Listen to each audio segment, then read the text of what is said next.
Bismillahirrahmanirrahim. Assalamualaikum warahmatullahi wabarakatuh. Alhamdulillahirabbil alamin wa bihi nasta'in ala umuri dunya waddin. Wassalatu wassalamu ala asyrafil anbiya'i wal mursalin sayyidina Muhammadin wa ala alihi wa sahbihi ajma'in. Alhamdulillah, kita bersyukur pada Allah Subhanahu wa taala. Dalam bulan Ramadan yang penuh keberkatan ini, Allah SWT masih memberikan kita dan menganugerahkan kita kesihatan jasmani dan kekuatan rohani untuk kita terus melakukan ibadah dalam bulan suci ini, walaupun keadaannya tidak seperti tahun-tahun yang lepas. Seperti tahun lepas kita dapat ke masjid untuk kita lakukan tarawih bersama, beriftar sama, kita dapat berkumpul, solat berjemaah di masjid, baca Quran tadarus di masjid dan dapat solat hari raya bersama. Tapi tahun ini kita tak dapat solat di masjid, kita beriftar di rumah, kita tak dapat berkumpul bersama-sama di masjid dan kemungkinan juga kita tidak dapat lakukan solat hari raya nanti bersama-sama. Maka kelainan yang dirasakan pada tahun ini, walaupun sedemikian, tetap insya-Allah tidak melunturkan semangat kita untuk kita mesemarakkan Ramadan kita ini dengan ibadat yang mana akan menjadi bekalan kita sehingga ke hari akhirat nanti. Ibadat kita yang kita lakukan pada setiap Ramadan bukanlah kerana orang lain juga buat, bukanlah kerana semangat Ramadan tu ada, semangat orang berkumpul untuk solat tu ada, bukan kerana itu. Tapi kita ibadat untuk Allah Subhanahu Wa Taala. Maka kalau kita ibadat untuk Allah Subhanahu Wa Taala, walau di mana saja kita berada, walaupun kita keseorangan, walaupun seseorang itu berada di pulau yang jauh daripada orang Islam, bila Ramadan tiba, dia akan tetap terus giatkan Ramadannya dengan ibadat pada Allah Subhanahu Wa Taala. Yang itu yang kita syukur pada Allah Subhanahu Wa Taala. Allah Subhanahu Wa Taala telah anugerahkan kita semangat sedemikian untuk terus kita ibadat dalam bulan Ramadan ini, walaupun kita ini tidak dapat bertemu dengan orang Islam lain di masjid dan beramai-ramai beribadat, tapi kita ibadat di rumah bersama dengan keluarga kita. Maka itu adalah satu kebaikan yang banyak mendatangkan pahala kepada kita nanti insya-Allah dan juga kepada ahli keluarga kita. Allah Subhanahu Wa Taala menitik beratkan kepada kita agar utamakan keluarga kita dahulu baru orang lain. Keluarga kita, terutama bagi kaum bapa. Kaum bapa adalah ketua keluarga. Diutamakan, Allah SWT mewajibkan agar diutamakan ahli keluarga dahulu sebelum yang di luar. Firman Allah SWT dalam surah Tahrim menerangkan jelas sedemikian. Yang mana Allah SWT berfirman, A'udzubillahi minasyaitonirrajim, Ya ayyuhalladzina amanu qu anfusakum wa ahlikum nara. Wahai orang-orang yang beriman, kamu jaga diri kamu dan juga ahli keluarga kamu daripada api neraka. Diri kita first, ahli keluarga kita second. Allah SWT tak sebut masyarakat secara umum. Itu di ayat yang lain. Tapi Allah SWT menitik beratkan dua perkara ini. Allah streskan dua perkara ini. Diri kita dan ahli keluarga kita. Maka sekarang ini, Ramadan ini, bila kita tak boleh keluar, kita menitik beratkan juga di keluarga kita. Sama-sama dah kita ibadat dengan keluarga kita. Kalau mungkin sebelum ini kita keluar berterawih, kita tak tahu apa yang dibuat oleh anak kita kat rumah, kita tak tahu apa yang dilakukan oleh keluarga kita kat rumah, maka sekarang semua berada di rumah. Ajaklah ramai-ramai untuk kita solat sama-sama. Yang kaum bapa melatihkan diri untuk jadi imam. Kalau tak biasa jadi imam, semuanya solat, biarlah, maknanya tak ada yang tertinggal untuk solat tarawih. Walaupun seorang-seorang. Janganlah si bapa, si ibu itu tamak nak masuk syurga sendiri, tapi diabaikan anak-anaknya, entah dapat masuk syurga ataupun tidak. Itu bukan ibu bapa yang penyayang kepada anak-anaknya. Ibu bapa yang penyayang pada anaknya bukan setakat jaga fizikalnya, tapi rohaninya. Sama-sama dia beribadat dengan anak keluarganya, sanak keluarganya terutama pada ini. Inilah peluang yang Allah berikan, yang special pada tahun ini, tak diberikan pada tahun-tahun yang lain. Jadi kita manfaatkan peluang yang Allah berikan pada tahun ini untuk kita satu keluarga, kita ibadat sama-sama. Lepas tu tahun depan, bila Allah SWT dah angkat, Bila nanti kita dapat pergi ke masjid, kita dapat tarawih dengan teman-teman, dengan jemaah yang lain, mudah-mudahan dengan demikian ahli keluarga kita juga akan sama-sama dengan kita.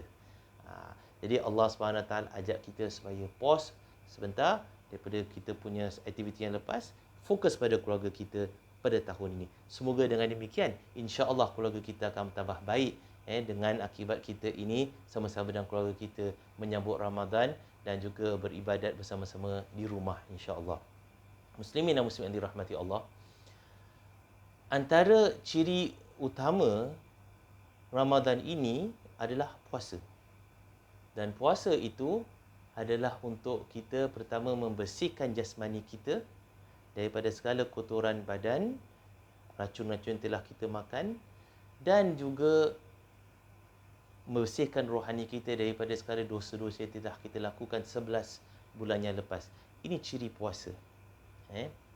Nah, ciri puasa ini, benefit puasa ini hanya boleh didapati kalau kita ikut cara yang telah dijelaskan dan diterangkan dan ditunjukkan oleh Rasulullah sallallahu alaihi wasallam. Kalau kita tak ikut cara sedemikian, maka sia-sialah puasa tersebut. Kita hanya dapat lapar dan dahaga, kita tak dapat manfaat daripada puasa kita, jasmani kita tak dapat manfaat, kita tak dapat manfaat daripada puasa kita kepada rohani kita juga, maka hanya kita dapat hanyalah perasaan lapar dan dahaga, maka itu satu kerugian yang sangat besar. Jadi kita perlu ikut guideline Rasulullah SAW. Jadi kita lihat terutama sekali dalam bahagian bab jasmani di sini. Rasulullah SAW bersabda, "Sumu tasihu." Kamu berpuasalah, nescaya kamu sihat. Puasa membawa kesihatan. Malangnya, trend yang ditunjukkan oleh masyarakat kita ini, selepas bulan Ramadan, kata para doktor di klinik, ramai orang Melayu yang sakit, yang minta MC. Sama ada MC itu betul-betul MC ataupun pura-pura MC kerana nak jalan raya. Baiklah kita baik sangka, betul-betul MC sakit. Maka macam mana bila Rasulullah katakan puasa itu datangkan kesihatan badan, tapi ramai orang yang jatuh sakit selepas bulan Ramadan ini? Ini adalah kerana masyarakat kita sebahagiannya tidak ikut guideline yang diterangkan oleh Rasulullah SAW untuk cara berpuasa. Mereka lupa tentang kenapa seseorang itu makan dan kesan makanan dalam badannya. Manusia apabila berpuasa, tak kira Islam bukan Islam ke atau siapa saja, apabila seseorang itu menahan diri daripada makan dan minum, dia akan sampai pada tahap yang mana apa jua bau makanan akan membuka selera dia. Betul tak? Kita lapar. Dah puasa sampai pukul 3 petang. Jalan nak beli makanan, baulah sate. Oh, sedap betul. Nak beli sate untuk buka puasa. Maka dia beli sate.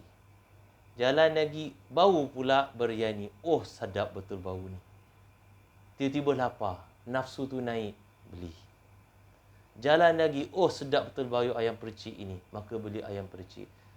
Jalan lagi, oh sedap betul bau burger ini, beli burger. Maka banyak makanan yang dibeli, dia lupa bahawasanya perutnya itu hanya berisi berapa saja, berapa banyak saja.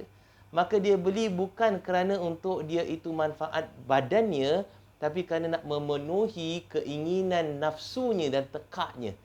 Kerana apabila berpuasa, hidung ni makin sensitif dengan bau.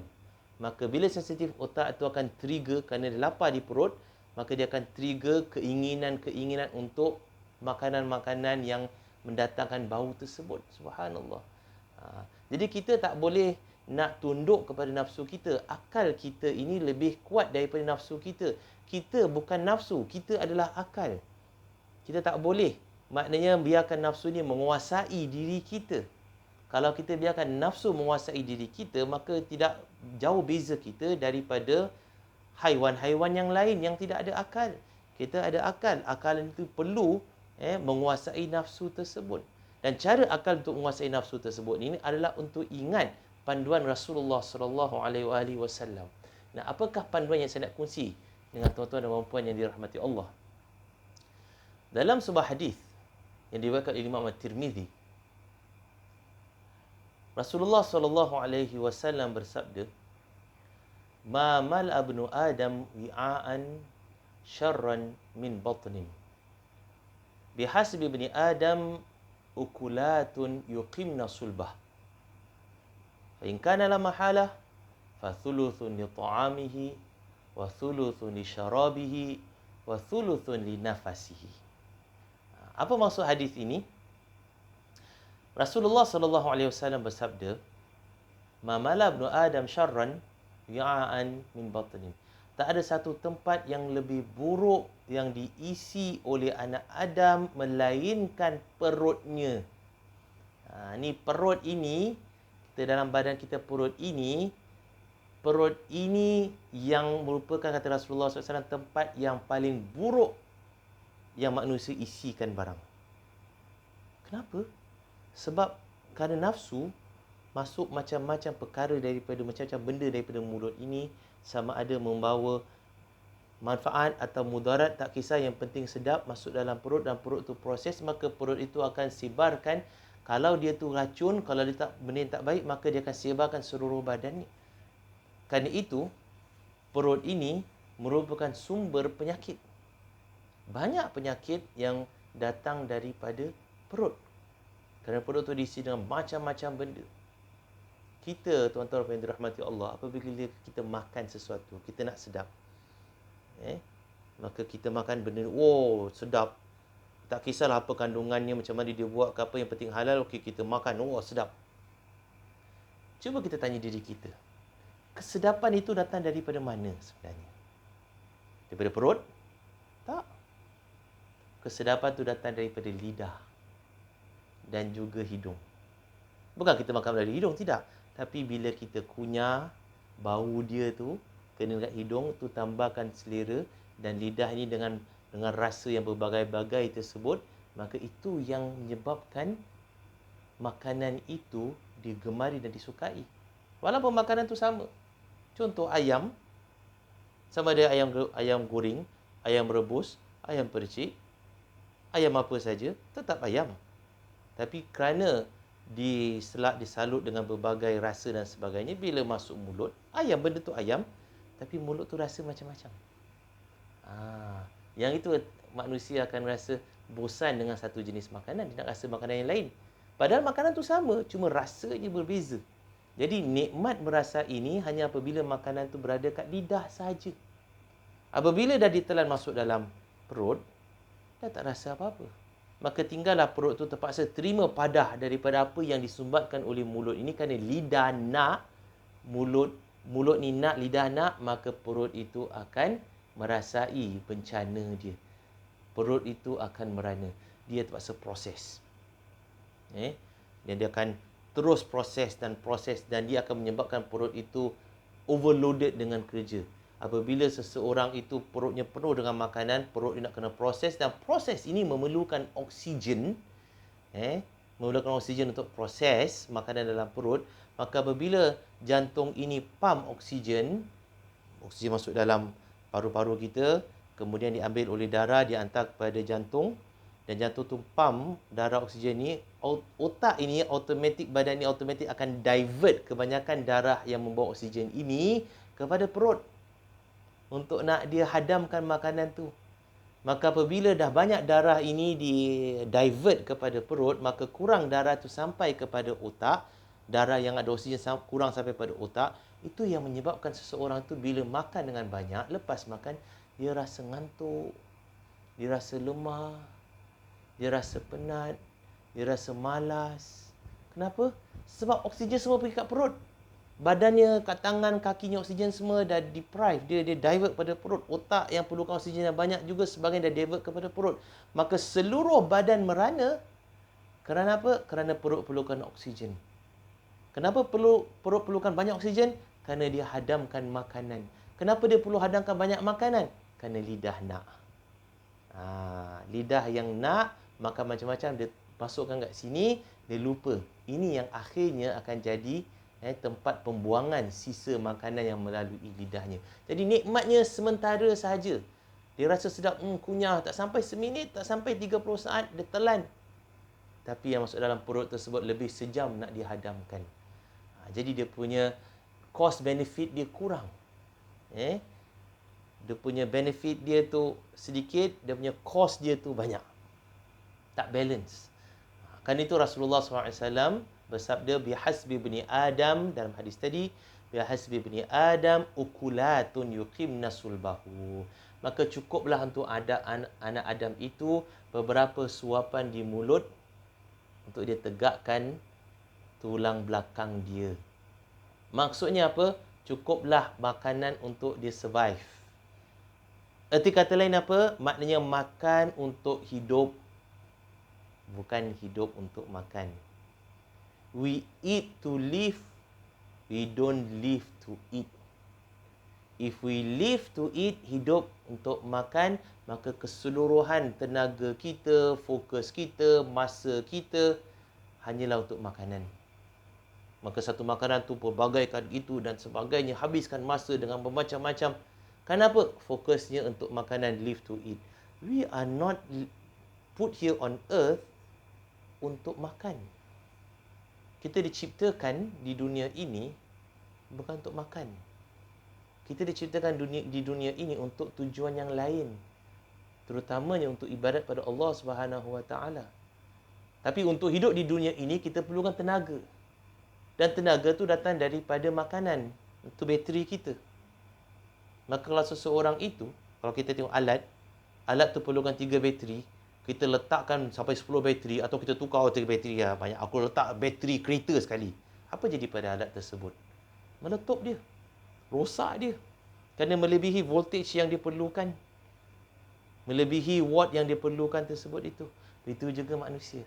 Allah ciptakan manusia ini, badannya perlukan sekian-sekian banyak energi satu hari. Dan manusia dah buat kajian.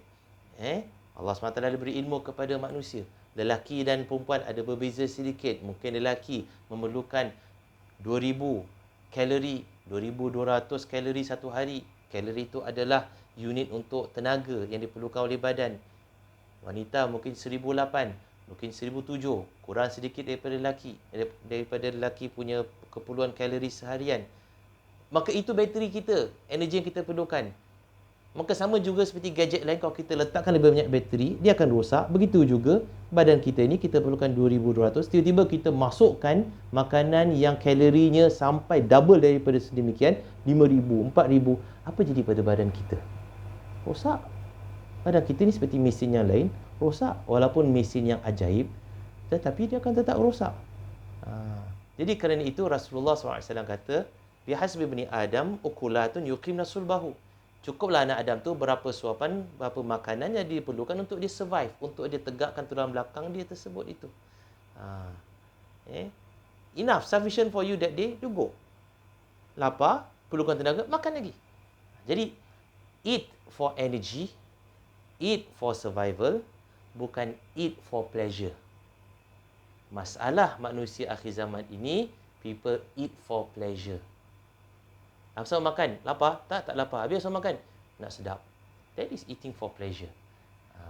Jadi eating for pleasure ini yang, kalau kita lihat hadis Rasulullah SAW, Rasulullah larang. Rasulullah tak galakkan. Rasulullah larang, Rasulullah tak galakkan. Rasulullah SAW tak pernah makan untuk berseronok. Never Rasulullah SAW makan eating for pleasure. Rasulullah SAW selalunya makan for survival. Makan untuk energy. Makan untuk hidup. Kalau tak perlukan makan, Rasulullah tak makan. Dalam sebuah athar yang sampai pada kita agak masyhur, ada sahabat, mungkin daripada sahabat, mungkin daripada Rasulullah SAW, mungkin daripada tabi'in, yang mana kata-kata ini sebut adalah seperti berikut. Kita ini, orang mukmin atau orang Islam, adalah kaum yang mana hanya makan kalau kita lapar. Hanya kalau kita lapar saja kita makan.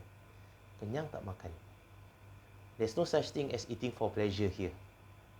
Dan apabila kita makan, kita makan tak sampai kenyang sangat. Ini orang Islam. Okey, makan tak sampai kenyang sangat. Dan ini ikut kepada panduan hadis tadi. Yang pertama, kita ni kaum yang hanya makan kalau kita lapar. Ini ikut hadis tadi, ikut Imam Tirmizi, yang mana Rasulullah SAW bersabda, bihasbi bani Adam ukulatun yuqimna sulbahu. Cukuplah anak Adam tersebut beberapa suapan untuk menegakkan tulang belakangnya. So we only eat when we are hungry. Dan yang kedua, bila makan tak sampai kenyang sangat, kekenyangan, itu mengikut pada bahagian yang kedua hadis tersebut. Apa dia? Rasulullah SAW bersabda, fa in kana la mahalah, dan maka kalau tak boleh buat sedemikian, dan ramai kita tak boleh buat sedemikian, we cannot just eat just for survival, just a few food kita ambil, kita makan, kemudian kalau kita lapar baru kita makan, susah. Kadang kita tak lapar pun kita makan. Kalau kita tak boleh buat, kata Rasulullah SAW, okey. Kalau tak boleh buat, maka ikut panduan kedua apa? Fathuluthun li ta'amihi wa thuluthun li syarabihi wa thuluthun li nafasihi. Ini bahagian kedua.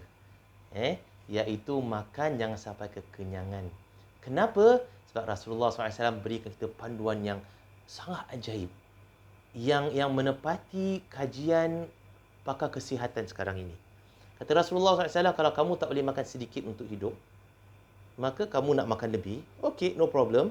Tetapi kamu bagikan perut kamu kepada 3 parts. 1, 2, 3.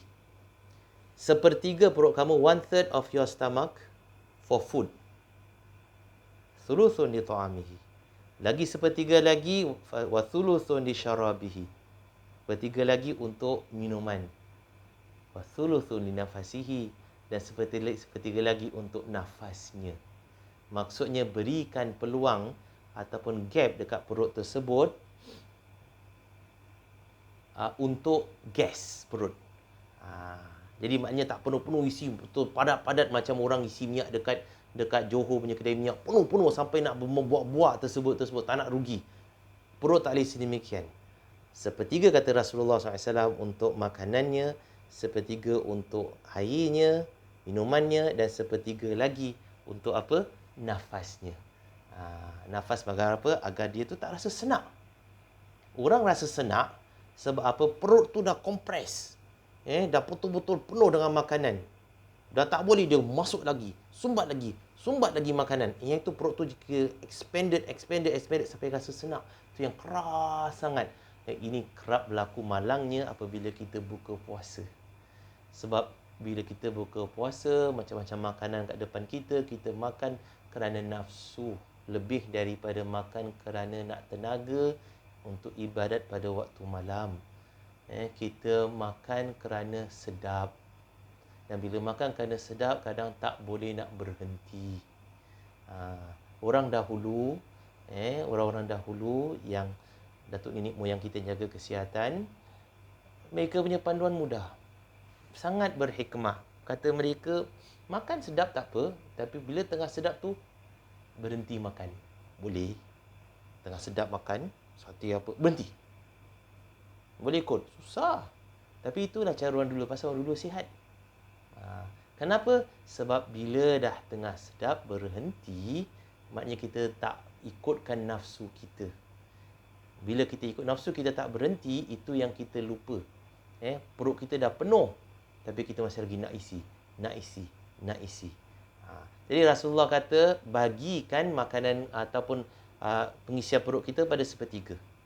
Nah, macam mana kita nak bagikan pada sepertiga ini? Ini kena kembali pada ilmu sains. Perut kita ini dalam keadaan normalnya, dia boleh isi 1.5 liter. Dia kapasiti dia 1.5 liter. Dalam macam satu botol Pepsi atau satu botol Coca-Cola atau air gas tersebut, satu botol tu, dia is about 1.5 liter. 1.2 to 1.5 liter. That is actually content capacity kita punya stomach. Kalau kita puasa, perut kita akan kempis. Kerana bila dah ada hadam makanan ketika sahur tersebut, dah mula lepas zuhur, asar, perut kita dah mula kempis. Jadi kecil. Jadi kapasiti perut tu makin kecil. Bukan 1.5 liter lagi. Mungkin 1 liter. Mungkin less than a liter. Jadi bila buka puasa, bila perut tu kempis, seseorang tu makan tanpa berhenti, rasa sedap. Jadi perut tu tiba-tiba terpaksa menjadi besar. Dia pam. Dia kena paksa besar. Besar. Kerana kita isi. Sampai tak boleh isi lagi perut tu. Cakap maximum please. Dah maximum stretch out. Dah tak boleh lagi isi. Orang cakap no. Aku masih lagi nak makan lagi sebab sedap. Diisi. Maka makanan tu terus naik kat dia punya saluran makanan esophagus dia. Sampai kat sini. Tu yang kadang orang tahu, terkeluar makanan. Terasa dia punya rendang. Terasa dia punya air ke apa. Sebab dah kat sini dah. Dia overflow. Macam orang isi minyak dekat pam Johor tu. Sampai dah overflow. Macam gitulah. Tapi pam tank kereta tu dia fix. Perut kita tu tiba-tiba expand. Jadi bila dia tiba-tiba expand, dia terpaksa expand. Itu yang membawa mudarat kepada badan. Badan kita akan rasa lemah. Dan badan kita akan mudah diserang dengan berbagai-bagai penyakit. Itu belum lagi kesan daripada makanan yang keluar daripada penghadaman makanan tersebut. Dia punya fats dia punya sugar dia, semua yang keluar daripada perut tersebut menyebabkan badan kita akan merasa tak sihat. Itu menyebabkan orang sebelum Ramadan, berat badan dia gini banyak. Habis Ramadan, bukan berkurangan, bertambah berat badan aku ni. Apa pasal? Sebab dia makan lebih. Jadi, Rasulullah SAW bila buka puasa, Rasulullah buka dengan benda yang sedikit dahulu.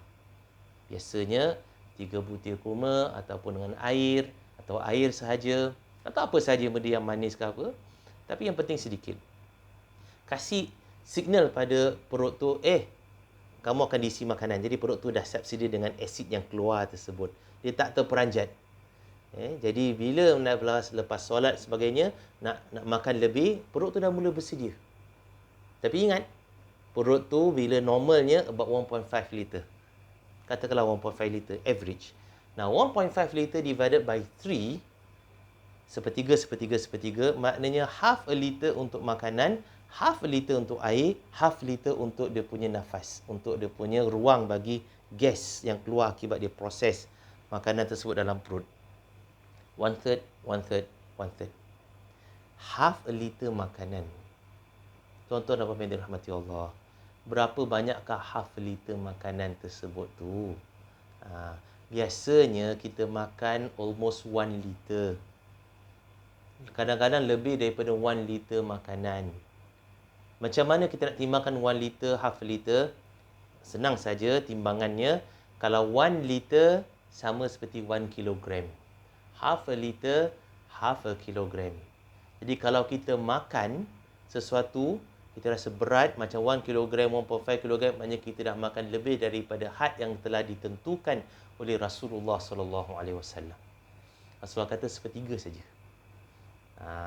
Jadi half a kilogram nasi begitu, daging sikit, sayur sikit, tak lebih daripada tu. Tak ada nasi macam gini banyak. Satu bungkus biryani kita makan.